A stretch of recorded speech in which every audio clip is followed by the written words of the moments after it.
Good evening, everyone. I'm Chief Meteorologist Brian Hale. I'm meteorologist Victoria Marshall. And I'm forecaster Freddie Vela. Welcome to Storm Tracker 4, Ahead of the Storm. Over the next half hour, we'll go over what you need to know to be ready for a hurricane or tropical storm at a moment's notice. Today marks the first day of hurricane season 2016, running through November 30th.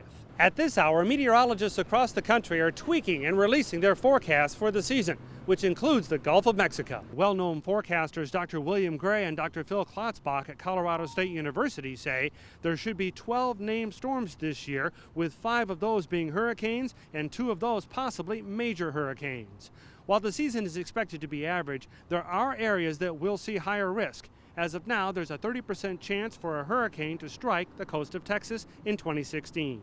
There's expected to be a big shift from El Nino to La Nina over the next few months. This year, water in the Pacific Ocean, especially along the equator and near South America, ran more than 2 degrees above average, prompting a strong El Nino. Meteorologists say this created a change in upper-level winds that impacted the 2015 season greatly by creating strong wind shear, preventing storms from forming. But all of that is now changing as La Nina takes shape in the second half of 2016. La Nina occurs when the warm water retreats and cooler water takes its place. This helps to prohibit wind shear from forming in the upper levels, allowing storms in the Atlantic to flourish. The latest long-range forecasts bring La Nina back early to mid-summer, just in time for hurricane season. So one of the reasons that we have this special is to make sure your families are prepared, and from gathering food to gathering water and making evacuation plans, it can seem like a little bit too much. So I decided to stop by one family's home to see if they are hurricane prepared. Let's take a look.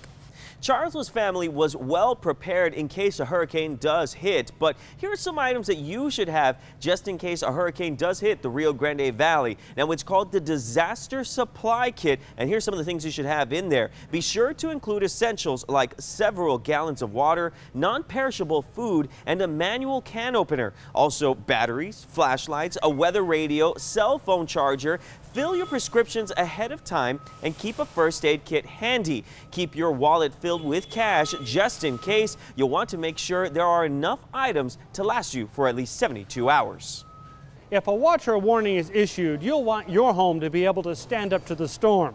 Home Depot's Roque Villarreal is here with me now to discuss the most important things to purchase now. Roque, what do people need to do? We need to be ready. Yeah. I mean, when the time comes, we need to prepare. So there, it's like the old adage, the early bird gets a worm. It's better to be, better late than never. Fortune favors the prepared. Exactly. There you go. So yeah, we start off with all these things here. I mean, we don't ask everybody to buy all at once. If you need to do it in intervals, we understand. What's more popular? Flashlights. Yeah. Flashlights, and the thing right now are LED flashlights. I mean, they're going to last a long time. The batteries last a long time, and they do great under pressure. They're waterproof, and they'll light up the night when they need to. But you have all kinds of different things, from tarps to first aid kits and walkie-talkies and rope and things. Well, what in the world would you use a rope for? Sometimes our houses are under duress. Something's going to happen. Something's going to break down. Then we need a rope to hoist up a branch, for instance. Heaven forbid anything like that happens, but that's for emergency purposes. So it's not just plywood. No, it's not just plywood, no. And it's not just people coming to you, but it's you going to the people. Exactly. What is involved in Home Depot's efforts? Oh, we have a disaster relief also.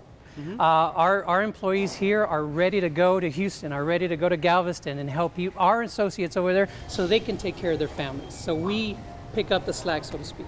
Wow. Are people already coming on into the store? No, not yet. Not yet. Not yet, but we'll be ready. Well, the National Weather Service says it only takes one. Do you think people should start getting ready now? Oh yeah, definitely. Definitely. Outstanding. Yeah, definitely. Thank you so much. And of course, you can get ready really easy by registering to win one of our storm buckets. Go to valleycentral.com and you can register to win one of our really cool storm buckets that has all kinds of gear in it, from flashlights to rain gauge and tarp and such. First aid kits in there too. All the stuff you need to at least get the preparation process started. Roque, thank you so very much. Thank you. Appreciate it. More coming up. If a storm reaches major status, you'll want to rush your preparations. Voluntary or mandatory evacuations may also be ordered. CBS 4's Nicole Hickel talks to TxDOT about major routes and any detours you may need to take.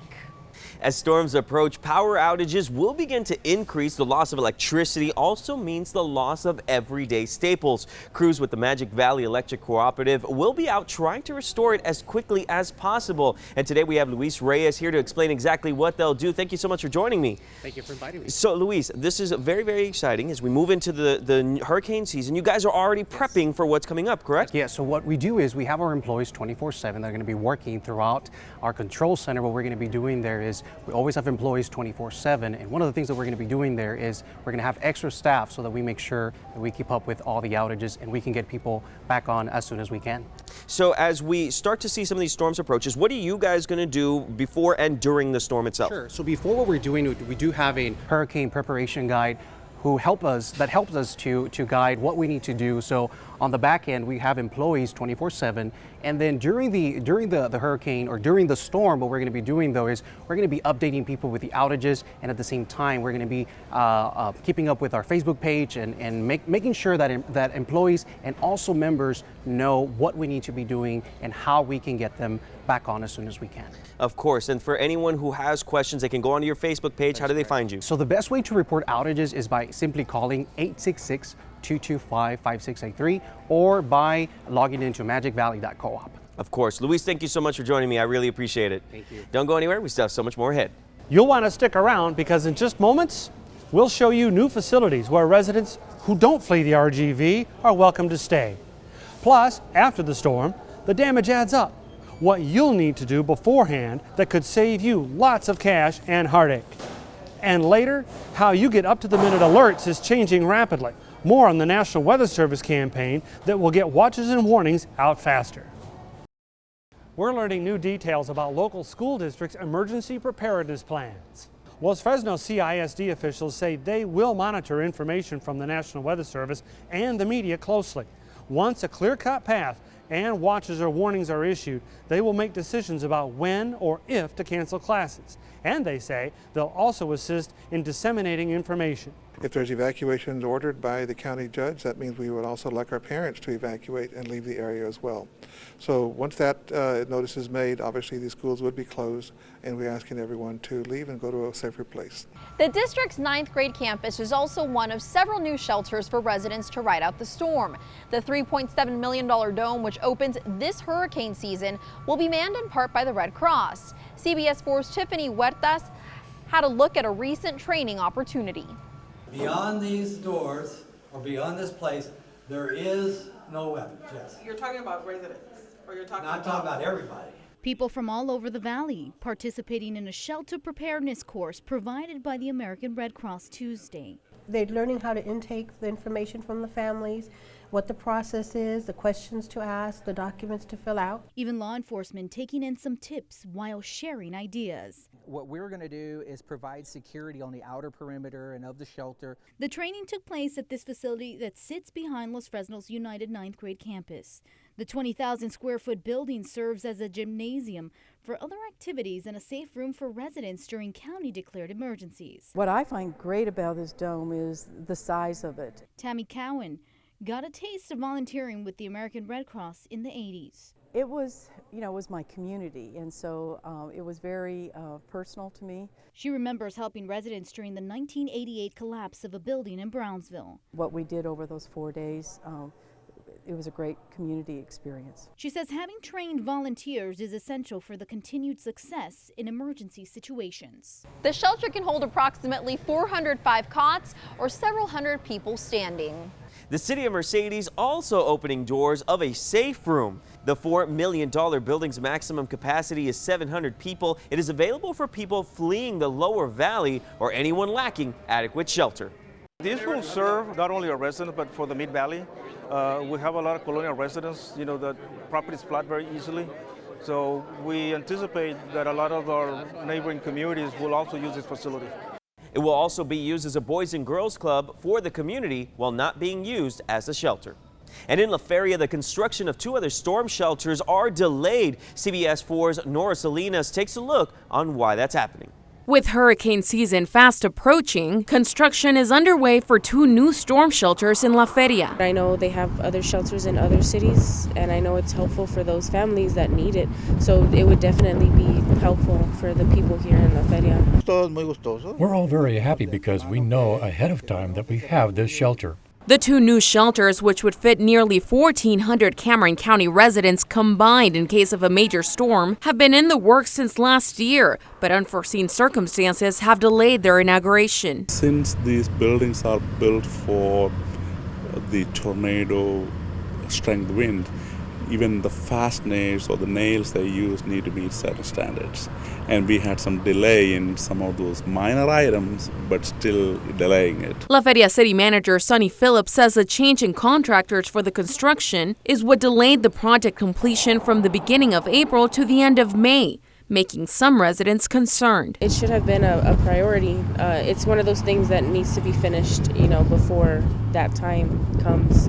Phillips says a new contractor has now been hired to resume with the building that is set to be completed at the end of May, just in time for the beginning of hurricane season on the 1st of June. We hired a local architect. One of the conditions was they need to bring in a team of specialists who has experience in building the homes. And they have done that. So far we are very pleased with the teamwork they have done and the contractor's quality of work also. Straight ahead on Storm Tracker 4, ahead of the storm. Is your home at risk for flooding? How can you find out? And what can you do to protect your belongings? Welcome back. Now, all program long, we've been talking to you about how to get your family prepared just in case a storm does hit. And while we can throw many numbers at you about how many storms will develop, we always have to remember it's not about the amount, but about just that one. Right now, FEMA is also distributing new flood maps for residents and business owners in both Cameron and Willacy counties. It's been more than 20 years since the flood maps have been updated. Officials hope the new information could help residents with planning and building projects. If you're in a floodplain, you'll definitely need flood insurance. But do you have the right coverage? I sat down with Cristina Palomo from State Farm Insurance to see what you could be missing from your policy. Palomo encourages you to create an inventory of items in your home. Be sure to catalog valuables like furniture and jewelry. It'll also help you to take pictures, keep receipts, or take video. Also, keep any important documents like your driver's license or social security card with you at all times. Still ahead, the way watches and warnings are communicated is taking a modern twist. We'll show you how it's changing next. Social media is a crucial part of communicating these days. The National Weather Service office is taking steps to make sure people are able to communicate what they see in real time.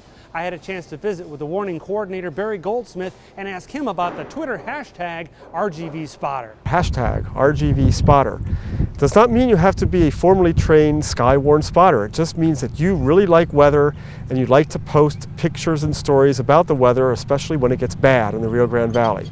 By doing that and using that hashtag, we expect many more people to follow that and then, of course, retweet it, which becomes a crowdsource and ultimately may help save some lives or property by letting people know what's out there. In the event of a major hurricane making landfall in this area, do you see people keeping with it and utilizing it as a major form of communication? I would bet my job on it. And the reason I say that is because during events such as thunderstorms like the other night, we'll pick up 300 to even 1,500 new followers on Facebook and usually a handful on Twitter. Again, Twitter's slowly building, but Facebook just grows by leaps and bounds. If there were an approaching storm like a Hurricane Allen, God forbid, but a Hurricane Allen, we'd probably triple the number of followers. We'd be close to 100,000 by the time that storm arrived. That means those people are sharing with their family and friends that are on Facebook and getting the word out, especially before the storm when preparation is key. The latest social media blitz this hurricane season is something called hashtag Hurricane Strong. It's a combined effort between several federal agencies to provide a platform to help you make your home safer and to increase community awareness. We'll be on the air 24 hours a day during storm coverage, but for constant reports on your smartphone, you can head over to CBS 4 News Rio Grande Valley on Facebook or tweet us to our handle at KGBT. You can count on the Storm Tracker 4 weather team to constantly keep you updated. You can also download the Storm Tracker 4 weather app in the iTunes or Google Play Store. That's where you can check out the live streaming radar map or get your latest watches and warnings, closures, and evacuation orders. We'll be right back. We hope you stay safe and stay prepared for this Atlantic hurricane season 2016. It's promising to be an average year, but you never know. You never know. The National Weather Service always says it only takes one, so we really encourage you to head over to valleycentral.com for a list of tools and also to watch our latest forecast 24 hours a day, 7 days a week. And social media, that's important. Yeah, exactly. You know, you can go to Facebook, you can go to Twitter, any of our personal accounts, or you can also go to CBS4 Rio Grande Valley. You can follow us there as well on Twitter and Facebook, and that way we give you the up-to-the-minute weather reports that you need to keep your family safe. And of course, we want to thank everyone for tuning in to Storm Tracker 4 ahead of the storm. Good night.